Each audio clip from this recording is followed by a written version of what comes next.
মেহেরপুরের শিশু উজালার ধর্ষণকারীর বিচারের দাবিতে মানববন্ধন। মেহেরপুর থেকে আই1 টিভির নিজস্ব প্রতিনিধি সাইফুল ইসলামের পাঠানো তথ্যচিত্রে বিস্তারিত। আপনারা দেখছেন আই1 টিভি, সঙ্গে আছি আমি রীতা শ্রাবন্তী।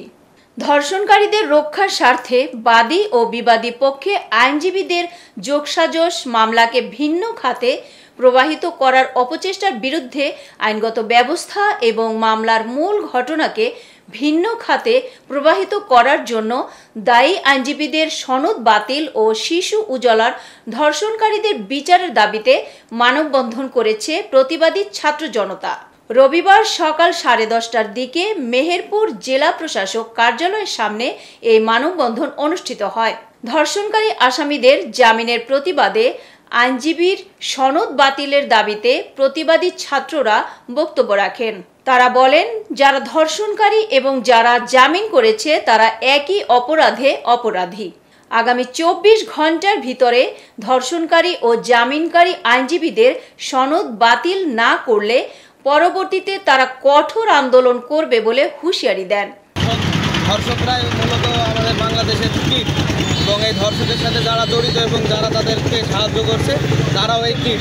একটা শিশু 9 বছরের শিশু প্রতিবন্ধী, হয়তো তাকে প্রতিবন্ধী শিশু 9 বছর বয়স, তাকে ধর্ষণ করা হয়েছে এবং এই ধর্ষকের কোনো বিচার হচ্ছে না।